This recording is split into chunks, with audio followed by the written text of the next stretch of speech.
Ayan lang ba, suso?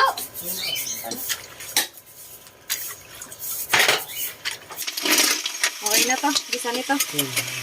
Nalagay ko ng gata.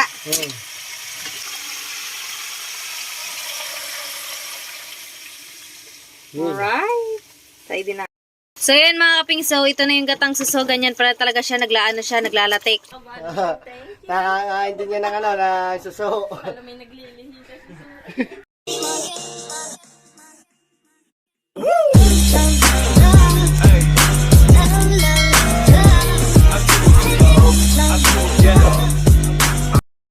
What's up mga kapingso? Panibagong araw, panibagong vlog na naman tayo ngayon. At syempre mga kapingso, for today's video, ayan, lilinisin na namin yung mga napanguhan naming clamshell at susuka hapon mga kapingso. Napasukan na po namin siya kagabi. So hindi na lang namin siya nalilinis. At tingnan nyo naman mga kapings kung gaano kalalaki yung mga susunan na panguhan namin kahapon doon sa may fish pan. Yan, ganyang kalalaki mga kapings. So ito po ay masarap igata. Yan, tapos may luyang dilaw mga kapings. So yan o. Sharing! Ayan, humakaping sa malinis. Akala nyo lang maruming gawa na sa putik ho kinuha. Hindi ho siya nakalubog sa putik. Siya ho'y nasa ibabaw ng putik. Nadadamputin mo na lang na ganyan. Ayan, so yun nga mga kapings. Tapos yung clamshell naman ay babrushin namin ngayon para pag nilako namin. Malinis na po. At saka kagabi mga kapings nakasuka na din siya. Kaya malinis na po yung clamshell. Ayan. So ganyan naman po talagang ginagawa sa mga lukan. Pinapasuka muna tapos binabrush bago mo ilako. Tapos yung suso mga kapings gagata namin yun dahil kakainin namin yung suso. At saka lalagyan namin ng luyang dilaw. So ano pang inaantay natin mga kapings? Let's get it on!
So, malinis na yung clamshell at nabrush ko ng lahat. So, nakakangalay din pala sa kamay.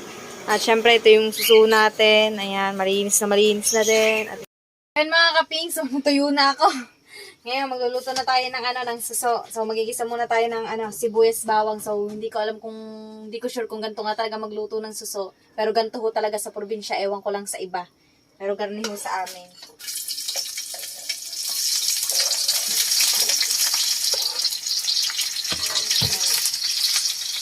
Ano lang ka ng kahit ng sibuyas sa talsik. Ganun lang ang bari. Ayos na rin.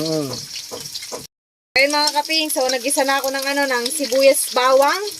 Yan. Pinagsabay ko na. Ganyan din naman. So, maya-maya isasalang na natin ang suso. Igigisa din natin bago salagyan natin ng gata tsaka luyang dilaw. So, ewan ko lang mga kapings kung anong luto nito sa inyo. Pero pag diniho talaga sa amin, eh, ganun lang ho kasimple ang luto sa amin ng suso. Wala nang arte-arte. Gayaan lang ho. Pero masarap na mga kapings. Masarap naman talaga yung susong yan. Kaso nga lang, hindi siya sobrang kalamanan. Malaki lang ang shell. Pero malasa, masarap. Ayan. Nandito tayo ngayon sa sa bahay ng mga mamasali at inuumpisahan na po ang bahay nila ngayon. So nagagawa lang ho ng poste ata doon bago tubagin na rin Sek. Tapos Sek, okay na to.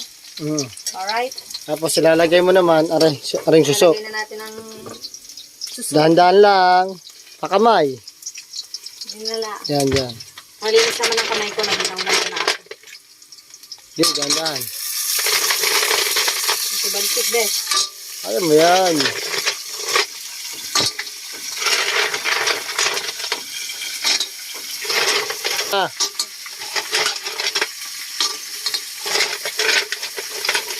na ba pinasutulakan, Sek? Hindi na. Napasukan na yan eh. Diyan na magluto sa amin. Pag napasukan na, pwede na gayaan.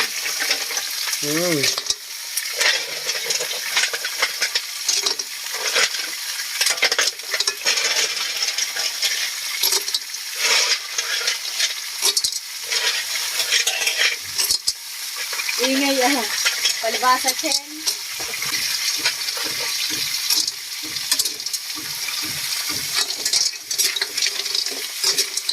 Yan. Aluin mo na, aluin. Isa na natin.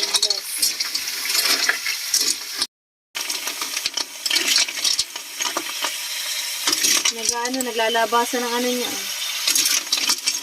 Parang etlog. Okay na to. Gisa nito. Nalagay ko ng gata.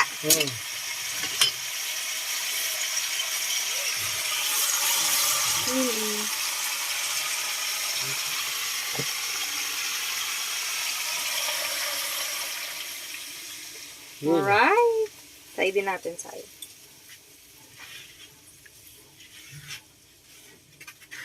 Alright. Fresh gata talaga yan mga kapins.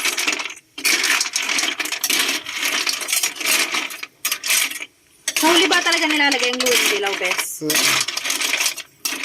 Pwede mo na din ilagay yung luwing dilaw. Ngayon. Tapos luwing dilaw. Yan.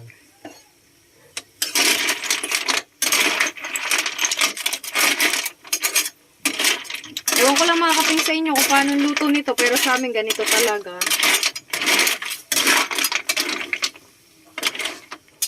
Antayin mo na lang siya sumulak. Yan. Ilubog mo na lang yung luwing dilaw. Pasusulakan na lang natin yan, mga kapings ha. Wait na lang.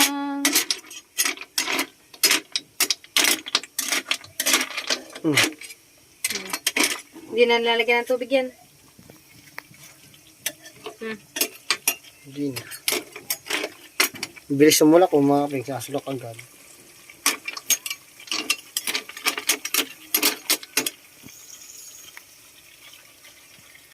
So, yan mga kaping. So, yan na siya. Nilagyan ni kaping stalsik ng konting tubig. Tapos, konting paminta. Konting paminta. Lutong probinsya. Ang effect. Halo. Alright.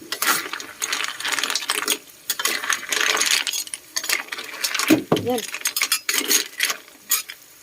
Nalaglag ang isa, sayang. Hawak ko na kasi cellphone. Hawak ko pa nagaluto.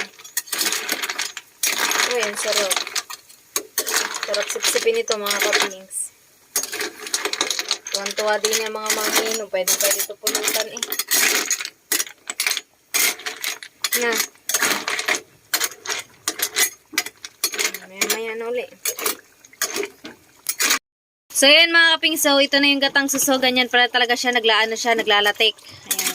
So, lalagyan muna ng asin ni kaping stalsik. Para may lasa. Sarap sip-sip-sip-sipin. Oh, sarap niya sa bahaw ah. Alright.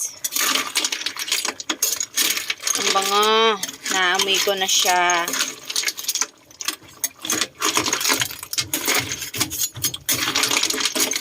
Sa inyo mga kapings, paano magluto ng ganyan? Sa amin, ganyan lang kasimple. Ayan. Ang iba ata, pinapasulukan pa bago igisa na. Pero dito mga kapings, pag napasukan mo na siya, okay na, pwede mo na siya igisa, pwede mo na siya lagyan ng gata. So, ganyan lang po kasimple sa amin dito sa Bukana. So, yun na, nasulak na siya mga kapings, at naglalatik-latik na. Ang bango na, nangangamoy na siya. Pakiramdam ko, sarap talaga nito. Sarap sipsipin. So, yun mga kapings, so update ko na kayo mamaya pagkaluto na po yung suso. Alright? So, ayan mga kapings, yan si Kapings Talsek at ayan, tamang kain na siya. Hindi na ako tinawag na luto na palang suso. Oh. Ayan na lang ang natira mga kapings, pero marami pa naman po dun sa kawali. Ayan lang natira sa inuulam niya. So, ayan, kumakasup-sup wagas mga kapings. Oh. Manginggit ka pa. Ayan. So, yung mga kapings, gustuhin ko man kumain yan. Pero nako, number 1 bawal talaga sa akin. Gawa ho ng aking uric acid. Diyos ko. Nakakapaglaway. Pwede naman siguro yung gata lang. Na. Mamaya ako dadali ng gayaan. Pero bawal talaga ako niyan. Nang suso. Kalakas niya sa uric acid, Ang ipinigil sa akin kanina, nakitang suso, Gustuhin ko man kumain yan, ibawal. Opo. Sarap mamahaw, Parang nagugutom na ako. Natural na gata, hamin ng suso. Konting lang. Ewan ko lang sa inyo mga kapings kung paano maggata ng ganyang suso. Pero sa amin ganyan lang talagang kasimple. Yan. Klok, klok, klok, klok, klok, klok, klok, klok, klok. Naman tumbler ko laki mga kapings. So yan. So yan mga kapings, maraming salamat sa mga solid handshake natin. So yan mga kapings, nag-post lang ako sa Facebook tapos ang dami nag-comment. So may manghihingi sa atin. Bibigyan din natin. Alam niyo kung sino manghihingi? Si Ninang Mrs. Sniper. Yan, bibigyan natin to.